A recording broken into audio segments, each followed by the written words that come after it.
Karibu mpendwa msikilizaji na mfuatiliaji wa St. Gaspar Media katika kipindi cha tafakari ya Injili ya siku.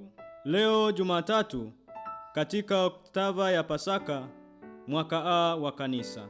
Masomo ya leo. Somo la kwanza linatoka katika Matendo ya Mitume sura ya 2 aya ya 14 na aya ya 22 hadi ya 32. Na somo la Injili linatoka katika Injili ya Mathayo sura ya 28 aya ya 8 hadi ya 15. Karibu tusikilize Injili. Somo la Injili ilivyoandikwa na Mathayo. Wanawake waliondoka upesi kutoka kaburini kwa hofu na furaha nyingi, wakaenda mbio kuwapasha wanafunzi wake habari. Na tazama, Yesu akakutana nao akisema, "Salamu."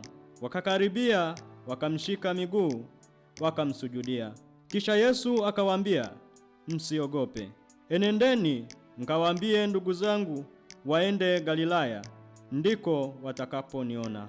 Nao wale walipokuwa wakienda, tazama, baadhi ya askari waliingia mjini, wakawapasha wakuu wa makuhani habari za mambo yote yaliyotendeka.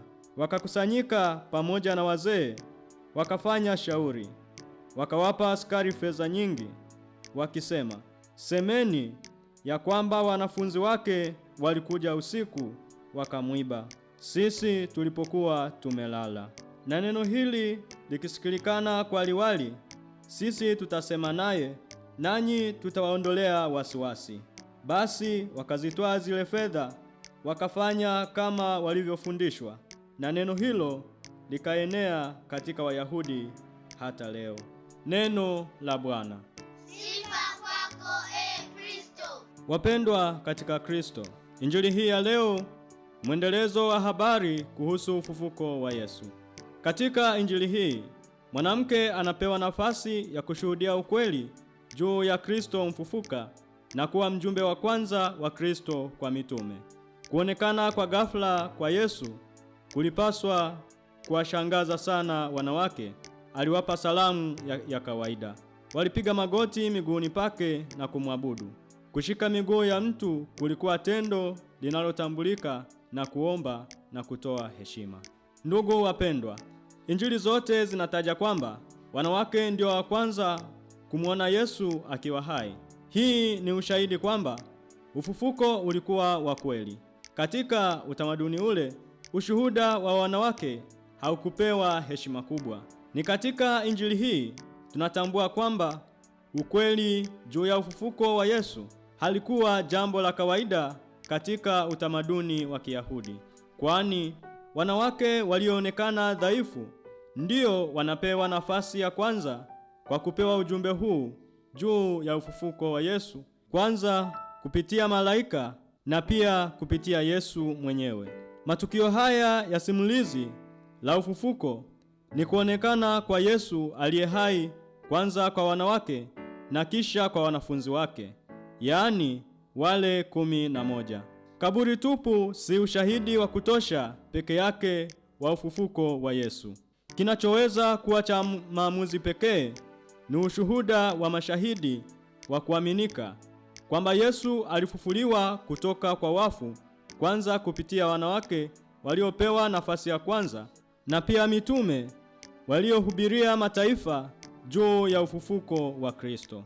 Wapendwa taifa la Mungu, kwa sababu mitume na wafuasi wake Yesu walijawa na hofu, lakini kupitia ufufuko hofu hiyo inashindwa na utukufu wa Kristo.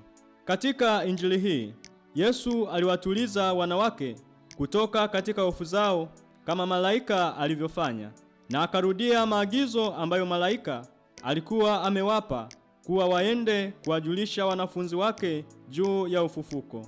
Yesu anapotaka kukutana na wanafunzi wake, anachagua Galilaya kama sehemu ya kukutania. Hii inaonyesha ukweli kwamba Masihi anatokea katika eneo lililodharauliwa na kutothaminiwa. Katika hili anawamulikia watu waliodharauliwa na wale walio maskini wa roho, kwa maana ufalme wa mbinguni ni wao. Rejea Injili ya Mathayo sura ya 5 aya ya 3.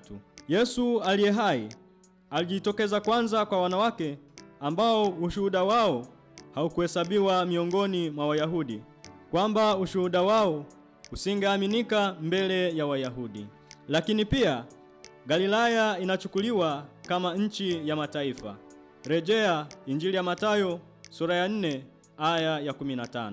Hii inalinganisha ufufuko wa Yesu ambao hauna mipaka, bali ni kwa taifa lote la Mungu bila kujali hali alionayo.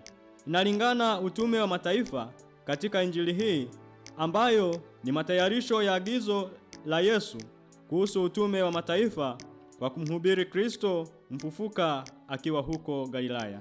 Rejea Injili ya Mathayo sura ya 28 aya ya 18 hadi ya 20. Katika Injili hii tumesikia kwamba baadhi ya walinzi waliondoka kaburini na kuripoti tetemeko la ardhi na kaburi tupu kwa makuhani wakuu. Walinzi wa kaburi kwenda kuripoti kwa makuhani, inaonekana kwamba walikuwa walinzi wa hekalu la Kiyahudi badala ya walinzi wa Kirumi. Rejea Injili ya Mathayo sura ya 27 aya ya 65. Kama wangekuwa walinzi wa Kirumi na kuripoti kwa wakuu wao wa Kirumi, huenda wangehukumiwa kifo kwa kulala kazini, kama ilivyokuwa kwa Petro mara baada ya kutolewa gerezani, walinzi walivyouawa kwa uzembe. Rejea Matendo ya Mitume sura ya 12 aya ya 19. Wapendwa katika Kristo, baada ya kutambua kwamba ni kweli Yesu amefufuka, Wayahudi wanafanya jaribio la kuficha ukweli. Kitendo cha hawa wajumbe wa baraza kinathibitisha kwamba ahadi yao ya kumwamini Yesu kama angeshuka msalabani ilikuwa ya unafiki. Rejea Injili ya Mathayo sura ya 27 na aya ya 42.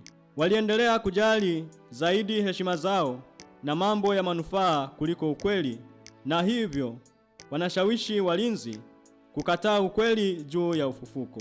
Licha ya kuwa Wayahudi walibuni hadithi ya uongo juu ya ufufuko wa Yesu, hadithi hiyo ilikuwa dhaifu na mtu yeyote angeweza kuibatilisha kwa urahisi, kwamba kama walinzi walikuwa wamelala, wasingejua kuhusu wizi. Pia haikuwa ya kuaminika kwamba wanafunzi waliomwacha Yesu kwa hofu wangeweza kupata ujasiri wa kufungua kaburi lililolindwa. Zaidi ya hayo, kama wazee wa baraza wangekuwa na ushahidi dhidi ya wanafunzi, hakika wangeweza kuwashtaki, lakini hawakufanya hivyo. Kwa hiyo maadui wa Yesu walikimbilia hongo ili kunyamazisha askari na baadaye hata Pilato ikiwa ingehitajika, kama hapo awali walivyomlipa Yuda fedha ili kulinda maslahi yao. Rejea Injili ya Mathayo sura ya 26 aya ya 15.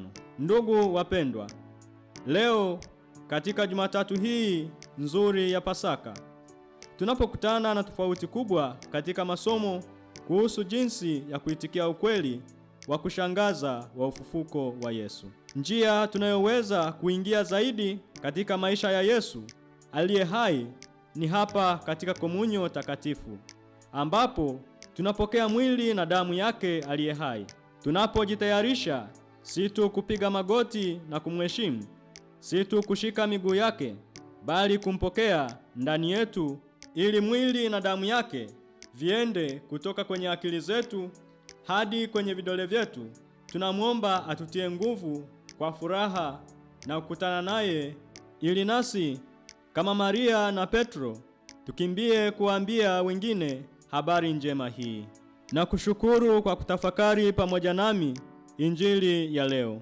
Niliyekuletea tafakari hii ni mimi Frateli Adesius Fabian Tushabe wa shirika la wamisionari wa damu takatifu ya Yesu kutoka seminari kuu ya Mtakatifu Gaspar de Bufalo, Kola, Morogoro. Itukuzwe damu ya Kristo. Milele amina.